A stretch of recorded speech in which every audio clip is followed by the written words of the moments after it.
हमारे पास आयोजक मंडल और हमारे उद्घोषक महोदय आए, बोले गुरुजी गर्मी भयंकर है, पहले तुम 1-1.5 घंटे की कथा कर लो, फिर दरबार लगा लेना।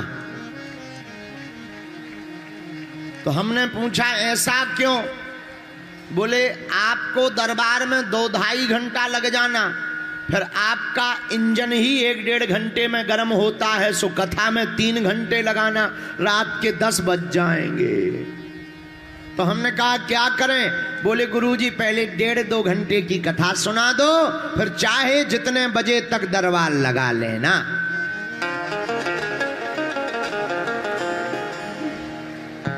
उससे हमने कहा क्या होगा? बोले तब तक कुछ ठंडा भी हो जाएगा। लेकिन हमें पता नहीं था राजस्थान इतना गर्म है, हमारे तो प्राण निकल रहे, सांस सी फूल रही, और हम तो ये बात पे आश्चर्यचकित हैं कि आप लोग कैसे रह लेते होगे यहां पर भैया कितनी भी गर्मी रहे, हनुमान कथा की शीतलता भी तो दिल को ठंडक पहुंचा रही है। चौपाई कहती है हनुमान जी के लिए कोई भी काम कठिन, इसीलिए आप सभी लोग यह चौपाई पहले गा लीजिए। कबन सुकाज कठिन जग माही,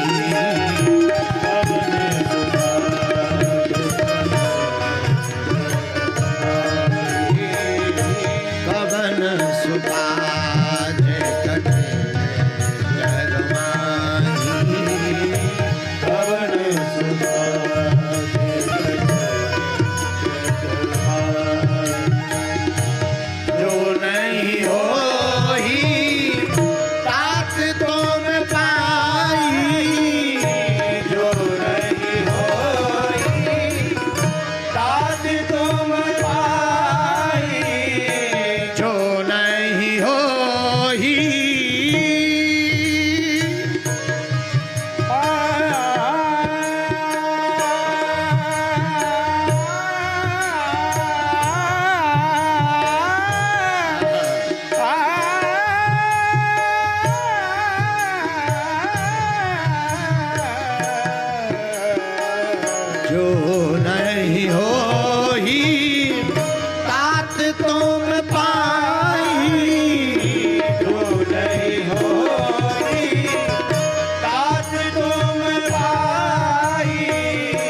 कटे मिटे सब पीरा,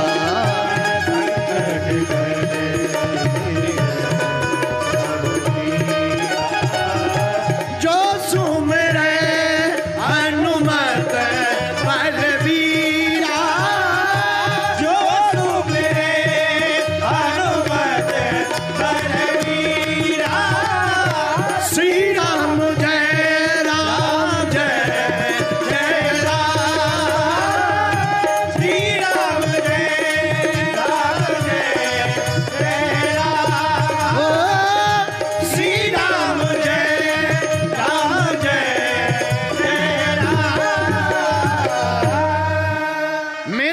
सज्जनों, मेरी आत्माओं, चौपाई का अर्थ है हनुमान जी के लिए दुनिया में कोई भी काम कठिन नहीं है, सब कुछ संभव है। भैया जिसके पास राम जी की भक्ति होती है उसे असंभव भी सब संभव नजर आता है। यह राम जी की भक्ति का सिद्धांत, राम जी की भक्ति का सिद्धांत असंभव भी संभव नजर आता। मेरे पागलों, हम तुम्हें ध्यान केंद्रित करते हुए ये कहना चाह रहे, मेरे प्रियजनों, हनुमान जी की भक्ति जो करता है, हनुमान जी को जो पुकारता है, लेकिन याद रखना हनुमान जी की भक्ति करने के लिए चित्र की आवश्यकता नहीं, चरित्र सुधारने की आवश्यकता है। बहुत से लोग हनुमान जी की भक्ति चित्र सुधारने के लिए करते, पर मेरे प्रिय जना, हनुमान जी की कृपा चित्र से प्राप्त नहीं होती, हनुमान जी की कृपा को पाने के लिए तो चरित्र की आवश्यकता होती है। अच्छा, हनुमान जी की कृपा पाने के लिए चरित्र की क्यों आवश्यकता है? क्योंकि यह भी पवन पुत्र हैं और इनका चरित्र भी निर्मल है और यह भी प्रभु चरित्र सुनने के रसिया हैं। इसलिए भैया मेरे प्रियजनों, मेरी आत्माओं, हनुमान जी का चरित्र दूसरे किसी देवता का ऐसा चरित्र नहीं है। इसलिए तो तुलसीदास जी को लिखना पड़ा। क्या? हाँ, और देवता चेत न धरई, और देवता चेत न धरई, और देवता चेत न धरई, हनुमत से सर्व सुख करई, हनुमत से सर्व सुख करई, और देवता चेत न धरई, और देवता चेत न धरई, और देवता चेत न धरई, और देवता चेत न धरई। और कोई देवता ध्यान देवे या ना देवे, पर मेरे पागलों अपनी जिंदगी की डायरी में नोट कर लेना, अगर तुमने हनुमान जी की शरण पकड़ ली तो हनुमत से ही सर्व सुख कराई। आप सब सुख पा सकते हो, इसीलिए हनुमान जी की कथा जरूरी है। और आज का सौभाग्य तो और बढ़िया, सांचौर वाले तो वैसे ही महान होते हैं, लेकिन तुम लोगों के लिए आज का सौभाग्य और बढ़िया है। जिस दिन कथा शुरू हुई थी उस दिन अक्षय तृतीया थी, आज तीसरे दिन की कथा है। और आज पूरे भारत विश्व में मातृ दिवस मनाया जाता है। कौन सा दिन मनाया जाता? मातृ दिवस। लेकिन देखो तो सोशल मीडिया का कितना अजब गजब जमाना आ गया। माताजी के लिए एक ही दिन। अरे भैया, माता के लिए तो दिन दिन क्या, जन्म जन्म दे दो तब भी दिन कम है। लेकिन धन्यरी सोशल मीडिया, इसने प्राण खा लिए। एक दिन कह दिया हैप्पी मदर्स डे और बस हो गया काम। बुरा ना मानना, पढ़े लिखे युवान बच्चे खड़े हैं, बैठे हैं। मेरे युवानों, मेरे भाइयों, मेरी बहनों, मां तो आखिर मां होती है, वो किसी की भी हो, मां तो आखिर मां होती। दुर्गा सप्तशती में आचार्य कहते हैं कुपुत्रो जायेत कुचदपि कुमाता न भवति। पूत कपूत हो सकता, लेकिन माता कभी कुमाता नहीं हो सकती है। मां तो मां होती है। बड़े खुशनसीब होते हैं जिनके मां होती है। कुछ लोग तो मां के लिए तरसती। भैया, जिन्हें मां की छत्र छाया मिली हो, जिन्हें मां का आशीर्वाद मिला हो, बुरा ना मानना। हमारी कथा सुनने वाले पागलों, हम तुम्हें हनुमान कथा तो सुनाएंगे ही सुनाएंगे, पर आज की कथा का सूत्र याद कर लो। तुम्हें अगर भगवान के दर्शन करना है ना, हम तुम्हें जिंदा भगवान के दर्शन करा सकते हैं। वो कोई और नहीं, मां बाप से बड़ा कोई भगवान नहीं। महाराज शंकराचार्य जी की परंपरा में भी लिखा, अगर कोई सन्यासी त्रिदंडधारी आचार्य महापुरुष है, वह त्रिदंडधारी महापुरुष के सामने अगर मां आ जाए तो दंड को बगल में रखकर साष्टांग दंडवत प्रणाम करने की आज्ञा है, वरना त्रिदंड कहीं भी झुकाने की आवश्यकता नहीं।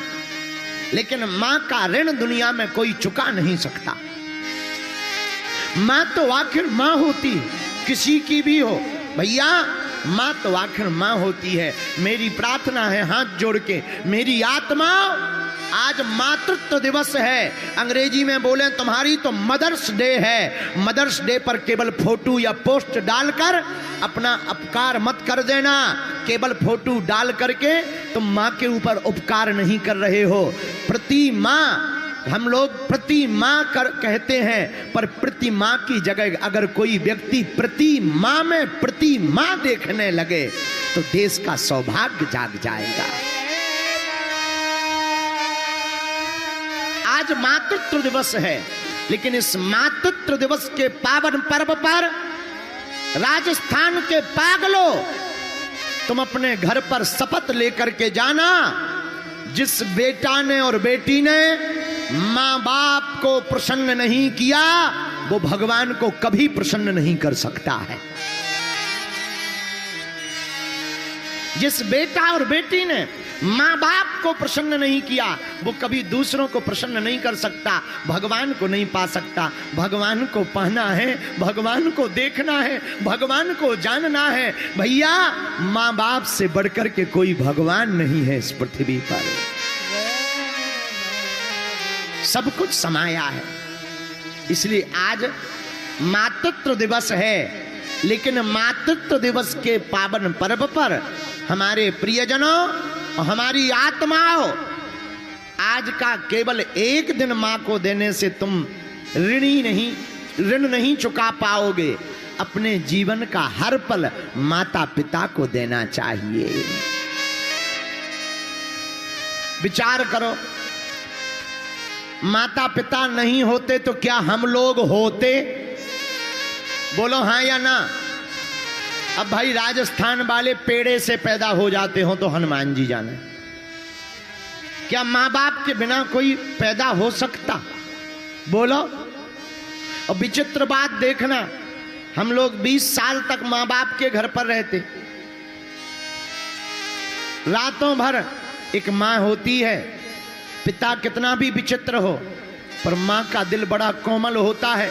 बेटा या बेटी कितनी भी बड़ी गलती कर दे, उल्टा सीधा बोल दे, बेटा या बेटी माँ बाप को उल्टा सीधा बोल दे, गाली बक दे, माँ कितनी भी नाराज हो जाए, पर वो रात के समय सोने के पहले थाली लेकर के भोजन की आ ही जाती है। इसलिए भैया, मां से बड़ी कोई ममता नहीं, मां से बड़ी कोई मूर्ति नहीं, मां से बड़ा कोई भगवान नहीं।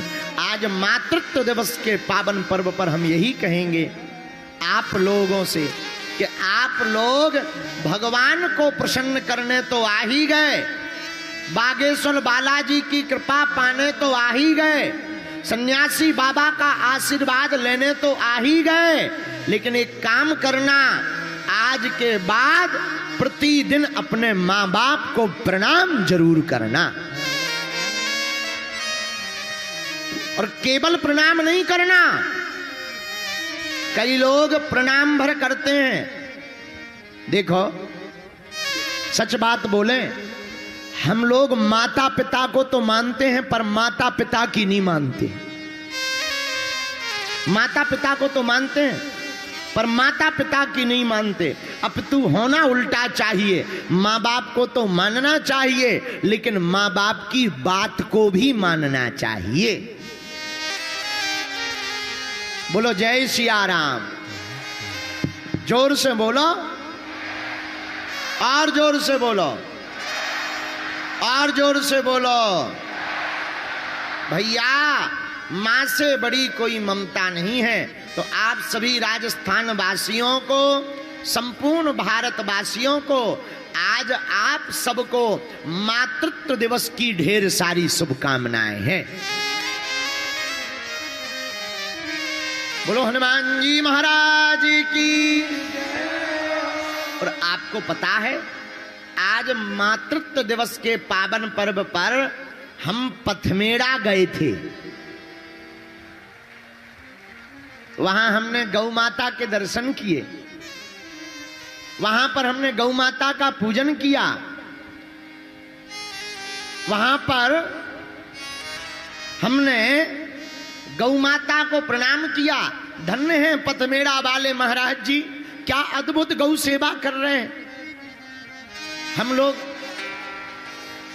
वहां जाकर के देखा हमने, ऐसी ऐसी गौवंश माता, ऐसी ऐसी गौ माता है जो निराश्रित हैं, अंधी हैं, जिनको खाने की व्यवस्था नहीं। पर धन्य है श्री पथमेड़ा वाले महाराज जी, लगभग 1 लाख गौ माता की सेवा पथमेड़ा में चल रही है।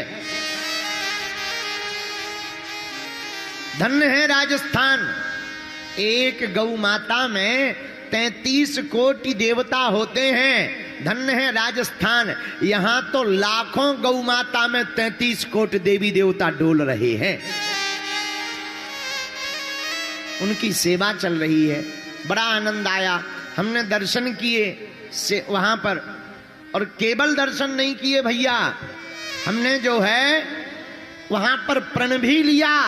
2025 में अथवा 26 में जब भी समय मिलेगा, 3 दिन की कथा पथमेड़ा गौशाला में ही सुनाएंगे।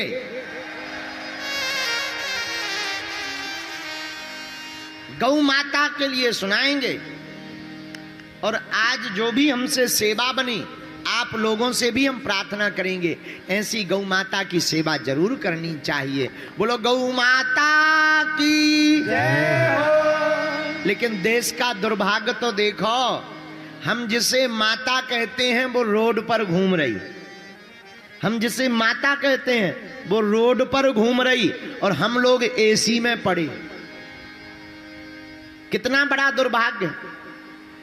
120 करोड़ हिंदुओं के देश में 37 करोड़ गौ माता को नहीं रख पा रहे हैं, ये भारत का दुर्भाग्य है। इससे बड़ा क्या दुर्भाग्य होगा कि हमारी गौ माता। अच्छा देखो तो, धन्य रे अंग्रेजी का जमाना, क्या जमाना आ गया। गाय पालने में शर्म आती है, कुत्ते पालने में स्टेटस बढ़ रहा है। जमाना तो देखो क्या गजब का जमाना आ गया। गाय पालने में शर्म आ रही और कुत्ते पाल रहे, देसी विदेशी, एसी, काले भूरे बिलैया छाप, ऐसे ऐसे कुत्ते पाल रहे। हनुमान जी बचावे। पहले के जमाने में लिखा रहता था अतिथि देवो भवा, यहां से निकले जो नर नारी सबको सीता राम हमारी। समय बदला, दरवाजे पर लिखने लगे वेलकम। अब समय बदल गया पूरा पूरा, अब तो दरवाजे पे बड़ा भारी बोर्ड लगा देते हैं, कुत्तों से सावधान। बताओ तो, ऐसे लगता है जैसे पूरे घर में कुत्ते ही कुत्ते हो। हाँ, बुरा ना मानना, हमारी कुत्तों से कोई दुश्मनी नहीं है, ना ना ना, हमारी कुत्तों से दुश्मनी नहीं है, हमारा तो गौ माता से प्यार है। एक एक गौ माता की सेवा समस्त हिंदुओं को करनी चाहिए। तुम्हारे घर में व्यवस्था नहीं है, एक गौ माता रोड की पकड़कर किसी गौशाला में जाकर रखकर उसका खर्चा स्वयं उठाकर किसी चरवाहे को देना चाहिए। चरवाहे का जीविका भी चलेगी और गौ माता का संरक्षण भी हो जाएगा। क्योंकि राम कृष्ण की प्यारी गैया सारे जग की माता है। धर्म अर्थ अरु काम मोक्ष की दाता भाग्य विधाता है। राम कृष्ण की प्यारी गैया सारे जग की माता है।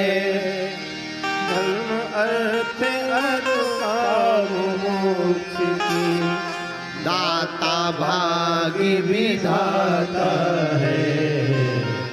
राम कृष्ण की प्यारी। बोलो गौ माता की जय हो। गाय राष्ट्र माता की जय हो। गौ माता की। जय हो। वहीं से आप लोग मातृ दिवस के पावन पर्व पर हाथ जोड़कर सब लोग गौ माता को प्रणाम कर लो। ओम सुरभ्यै नमः। ओम सुरभ्यै नमः। ओम सुरभ्यै नमः। बोलो गौ माता की जय हो। आज का दिन धन्य है। मातृत्व दिवस पर तृतीय दिवस की हनुमान जी की कथा को सुना रहे हैं। हनुमान जी कौन? जिन्हें न मान प्रिय है, न सम्मान प्रिय है, न अपमान प्रिय है, जिन्हें केवल श्री राम प्रिय है, वही है हनुमान जी महाराज। हनुमान जी कौन? हनुमान जी में सर्व गुण है, इसलिए तो श्लोक में कहा सकल गुण निधानम, सभी गुण व्याप्त हैं। वानराणाम धीसम, वानरों के राजा हैं। हनुमान जी महाराज कौन? श्री राम जी के परम प्रिय दूत। हनुमान जी महाराज कौन? पवन पुत्र। हनुमान जी महाराज कौन? कलयुग के राजा। हनुमान जी महाराज कौन? चारों युगों के परम भक्त हैं। इसीलिए तो हनुमान जी के लिए कहा चारों युग परी ताप तुम्हारा है परिसिद्ध जगत उजियारा। चारों युग परी ताप तुम्हारा है परिसिद्ध जगत उजियारा। हनुमान जी महाराज वो हैं जिनका चारों युगों में प्रताप है। यह चारों युगों में विद्यमान है। सतयुग में रुद्र रूप में विद्यमान थे, त्रेता युग में वानर रूप में हनुमान रूप में विद्यमान थे, द्वापर युग में श्री कृष्ण के साथ महाभारत के युद्ध में ध्वज के ऊपर कपिध्वज के रूप में विद्यमान थे, और कलयुग में संतों के रूप में हनुमंत विद्यमान है। चारों युगों में हनुमान जी है। तो क्या कलयुग में हनुमान जी है? हाँ है। कहां? अरे भैया कहां नहीं, लो हम उत्तर दे देते हैं। कहां? साधु संत के तुम रखवारे, साधु संत के तुम रखवारे, असुर निकंदन राम दुलारे, असुर निकंदन राम दुलारे। साधु संत साधु संत के तुम रखवारे, असुर निकंदन राम दोनों हाथ उठाकर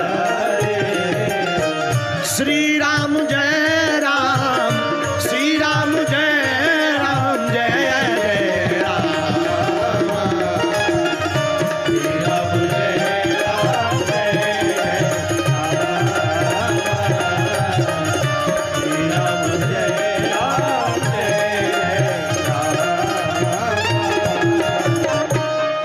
हनुमान जी महाराज कहाँ हैं? साधु संत के तुम रखवारे, असुर निकंदन।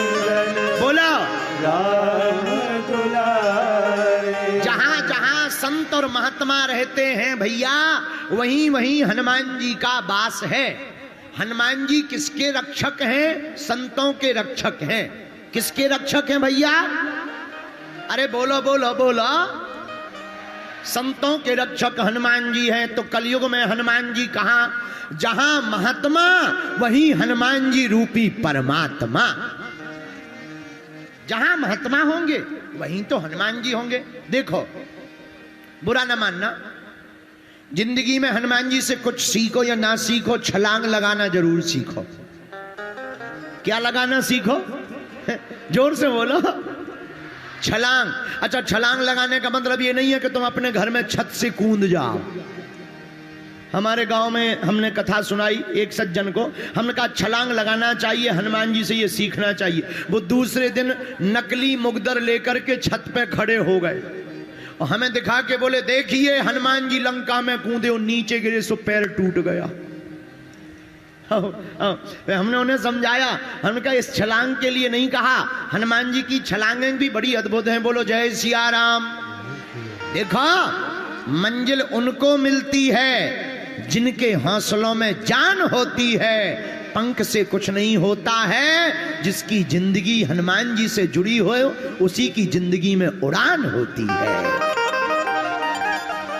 हनुमान जी महाराज ने, आपको हम बताएं, अपने जीवन काल में 5 बार छलांग लगाई। महाराज जी कितनी बार? बोलिए बोलिए। 5 बार। 5 बार हनुमान जी ने छलांग लगाई। आपको हम प्रमाण सहित देते हैं। पहली छलांग हनुमान जी ने कब लगाई? बाल काल में ही। बाल समय रवि भक्ष लियो तब तीनहु ताहि सो त्रास भयो जग को यह। पहली छलांग हनुमान जी ने बाल काल में, बचपन में लगाई। ये कौन सी छलांग थी? ये केवल सूर्य खाने की छलांग नहीं थी, यह ज्ञान की छलांग थी। ज्ञान को पाने के लिए बचपन में ही हनुमान जी ने पहली छलांग लगा दी है। अब दूसरी छलांग कब लगाई? आहा हा, हनुमान जी ने दूसरी छलांग लगाई लंका जाने के लिए। यह कौन सी छलांग है? जब माता जानकी जी की खबर लेने जाना था, तब भक्ति की खोज में हनुमान जी ने दूसरी छलांग लगाई। इस छलांग का नाम है भक्ति की खोज। मतलब जो पहली छलांग ज्ञान की लगाएगा वही दूसरी छलांग भक्ति की लगा पाएगा।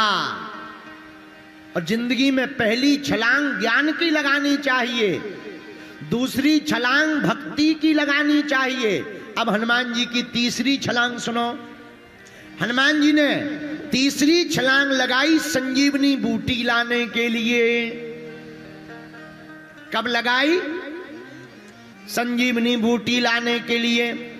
लाय सजीवन लखन जी आए, लाए सजीवन लखन जी आए, श्री रघुवीर हरषि उर लाए, श्री रघुवीर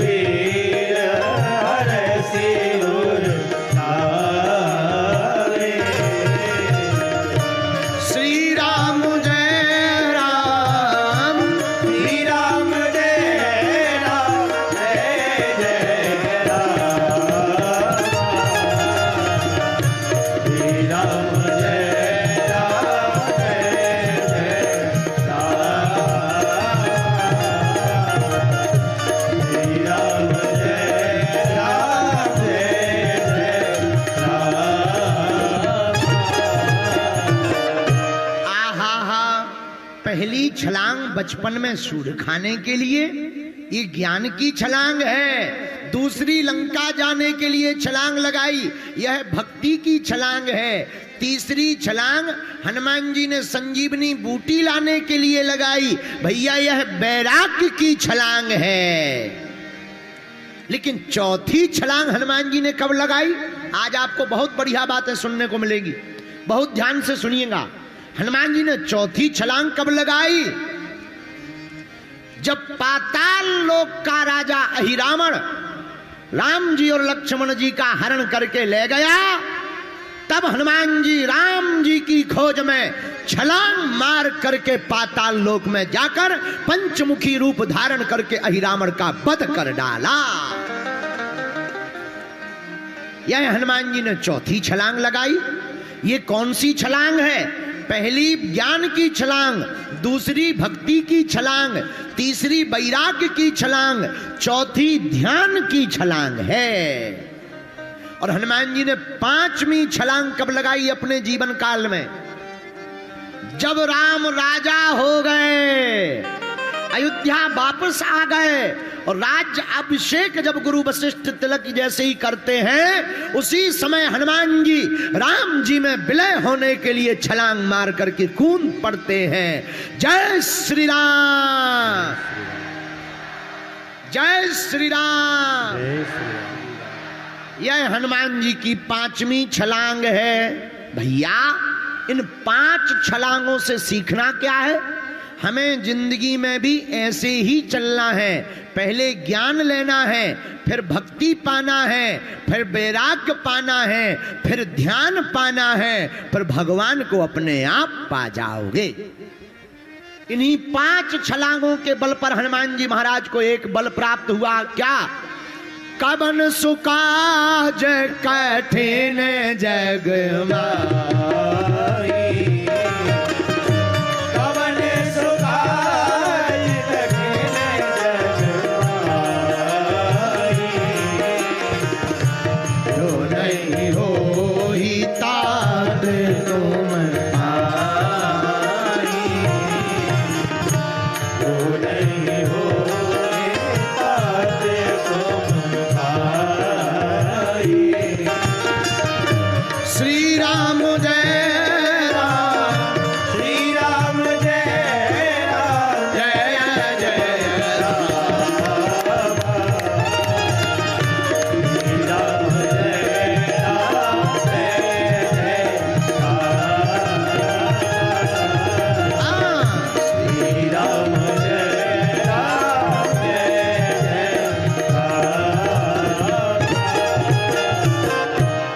हनुमान जी ने क्रमशः जीवन में छलांग लगाई, इसलिए हनुमान जी महाराज के लिए कोई भी काम कठिन नहीं है। हनुमान जी के भक्त के लिए भी कोई भी काम कठिन नहीं। आहा, हमें एक कथा याद आती है।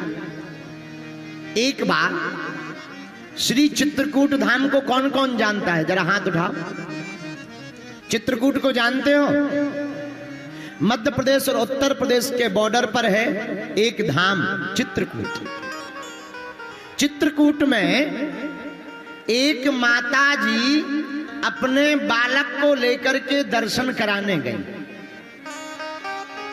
वहां एक नदी बहती, मंदाकिनी। कौन सी नदी? जोर से बोलो। मंदाकिनी नदी बहती। आहा, मंदाकिनी नदी में वह माता जी अपने बालक के साथ स्नान करने लगी। स्नान करते करते देखती हैं क्या? भारी बहाव के कारण उनका बालक नदी में बह गया। बालक का पैर फिसल गया और बह गया। बहाव इतना तेज था कि कुछ ही देर में वह बालक गायब हो गया, दिखाई देना बंद हो गया। अफरा तफरी मच गई। वह माताजी आंखों में आंसू भरकर रोने लगे। उनसे तैरते बनता नहीं था, फिर भी वो कूदने को आतुर हो गई। घाट पर खड़े हुए लोगों ने हाथ पकड़ लिया। अरे रुको भाई, पर वो रोने लगी। हमारा बालक चला गया, हमारा बालक चला गया, हमारा बालक चला गया। लोगों ने कहा बहाव तेज है, अब तो ना जाने वो कितनी दूर चला गया होगा, अब नहीं मिलना है। रो मत, कहां की हो तुम? चलो हम तुम्हारे घर छोड़ देते हैं। वह स्त्री रोते रोते कहने लगी, या तो हम घर नहीं जाएंगे, अगर घर जाएंगे तो अपने बेटा को जिंदा लेकर के जाएंगे। पर गांव वालों ने समझाया, बालक का मिलना तो बड़ा मुश्किल है। बालक तो बह गया और मर गया होगा, ना जाने किस पत्थर में चोट लग गई होगी। नन्हा सा बालक है, 3 साल का। लेकिन वह माताजी नहीं मानी। आहा, आंखों में आंसू भरकर रोती हुई दोनों हाथ उठा करके उन्होंने हनुमान जी का ध्यान किया कि हे बजरंग बली, अगर तुम कलयुग में साक्षात हो और सबकी पुकार सुनते हो, तो तुम्हें राजा राम की सौगंध है, हमारे बालक के प्राण बचा लो। और भैया देखते ही देखते चमत्कार हुआ। एक विशाल काय बंदर ना जाने कहां से आया और पेड़ से कूद करके मंदाकिनी में डुबकी लगा गया और विशाल काय बंदर ने बालक का हाथ पकड़ करके किनारे पर कर दिया। ऐसे श्री हनुमान जी महाराज,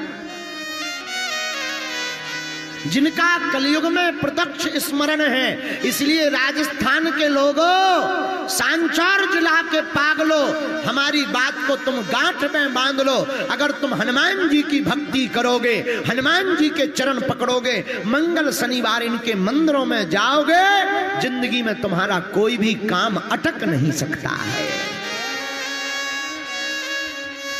बोलो जय सिया राम, जोर से बोलो। क्यों नहीं अटक सकता? कवन सुकाज कठिन जग माही, जो नहीं होई तात तो पाए। क्योंकि हनुमान जी के लिए कोई भी काम कठिन नहीं है। एक घटना और है, गुजरात में कच्छ के पास, कच्छ से लगभग 100-150 किलोमीटर दूर व्हाइट रन है। वहां भारत पाकिस्तान का बॉर्डर है। वहां बॉर्डर पर एक हनुमान जी का मंदिर है जिनका नाम है भेड़िया बेट हनुमान। उस मंदिर का निर्माण वर्तमान में स्वामी नारायण संप्रदाय के आचार्यों ने करवाया। भारत पाकिस्तान के बॉर्डर पर उन हनुमान जी का नाम है भेड़िया बेट हनुमान। हम दर्शन करने गए तो वहां के आर्मी के कमांडर ने हमको बताया, पंडित जी ये जो हनुमान जी हैं ये पाकिस्तान से आए हैं। कहां से आए? पाकिस्तान से। तो हमने कहा ये पाकिस्तान से कैसे आए?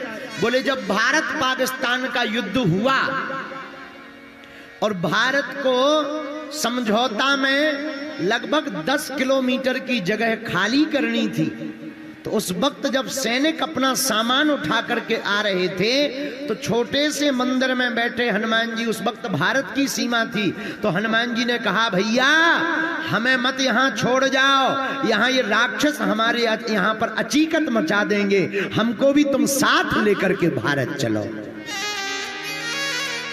तब उस वहां के सूबेदार ने हनुमान जी को अपनी गोद में उठाया, ऊंट की सवारी चलती थी, ऊंट पर बैठाया और भारत की सीमा में जो है व्हाइट रन के पास वहां पर लाकर विराजमान करवा दिया।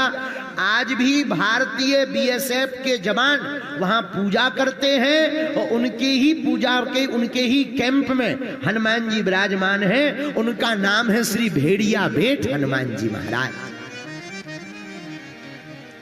इन घटनाओं से सिद्ध होता है कि हनुमान जी आज भी हैं, अभी भी हैं। जो भी हनुमान जी की भक्ति करेगा भैया वह हनुमान जी की कृपा को पा जाएगा। इसीलिए तो हमने गाया है कवन सुकाज कठिन जग माही, कवन सुकाज कठिन जग माही, जो नहीं होई तात तुम पाही, जो नहीं होई तात तुम पाही। श्री राम जय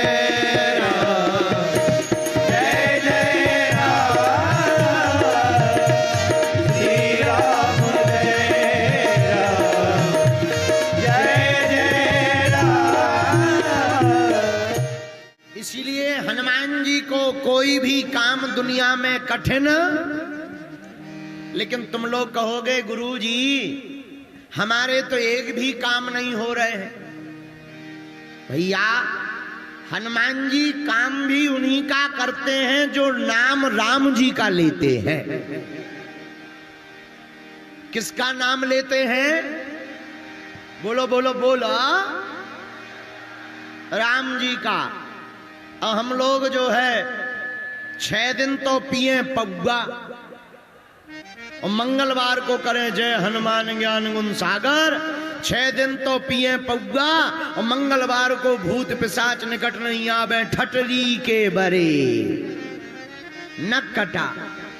क्या हनुमान जी घर के हैं? अरे हनुमान जी की कृपा को पाने के लिए उनके चरित्र का जीवन में अनुसरण करना पड़ेगा।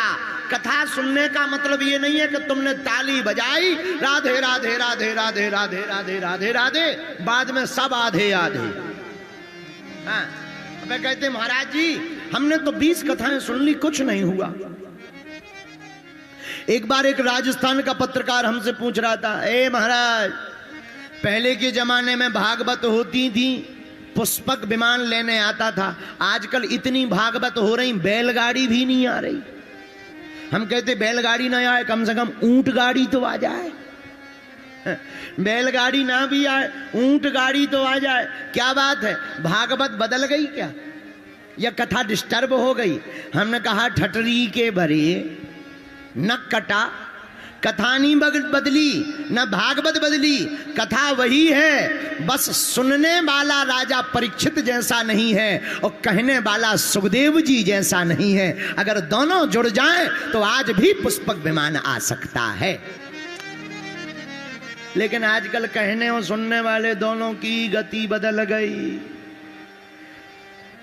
सुनने वाले भी कहते हैं कथा में चाहे श्लोक होवे ना होवे, परलोक जावे ना जावे, नाम हो जावे कि हमने भागवत कथा करवाई, बागेश्वर धाम सरकार को बुलाया।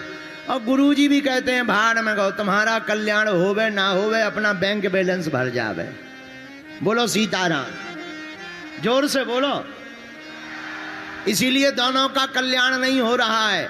लालची गुरु लोभी चेला चले नरक में ठेलम ठेला। हाँ, दोनों नरक में ठेलम ठेला चल रहे। बोलो जय बजरंग बली, जोर से बोलो। और आजकल आदमी इतना विचित्र है, उसे एक संकट दुख कितना भी आ जाए, अपने दुख में ज्यादा दुखी नहीं है, पड़ोसी का सुख देख के ज्यादा दुखी है। हाँ, एक बार जयपुर की एक घटना है विनोद की। 2 मित्र थे, एक का नाम चंगीलाल, एक का नाम मंगीलाल। दोनों कमरे में लेटे थे। भूकंप आया तो भूकंप में पूरा घर फड़फड़ाया। चंगीलाल बोला चलो उठ चलो बाहर चलते हैं, भूकंप आ गया, मकान गिर जाएगा। अरे दूसरा बोले सो जाओ, कौन अपने बाप का गिरना है, किराएदार का गिरेगा। है? ऐसी बुद्धि लगाने वाले भी विचित्र लोग हैं जिन्हें अपना अहित नहीं दिखाई देता। भैया हम हाथ जोड़ करके आज की कथा में प्रार्थना करना चाहते हैं, हनुमान जी से कुछ सीखो या ना सीखो, हनुमान जी की कथा से एक चीज जरूर सीखो, प्रचार नहीं विचार करना सीखो। क्या करना सीखो? विचार। प्रचार नहीं, हनुमान जी विचार करते हैं। कपिमन कीन विचार, करो विचार करो का भाई, ये हनुमान जी का गुण है। हनुमान जी कोई भी काम करने के पहले विचार करते हैं, इसलिए हम लोगों को भी कोई भी काम करने के लिए पहले विचार करना चाहिए, फिर प्रचार करना चाहिए। और हम लोग करते क्या है, पहले प्रचार कर देते हैं, बाद में विचार करते हैं, फिर काम फेल हो जाता है, दांत निकालते हैं कि काम हो ही नहीं रहा। अरे भैया सूत्र हनुमान जी से सीखो, पहले विचार फिर प्रचार। हनुमान जी की कथा सीखने योग्य है, क्योंकि हनुमान जी अद्भुत हैं।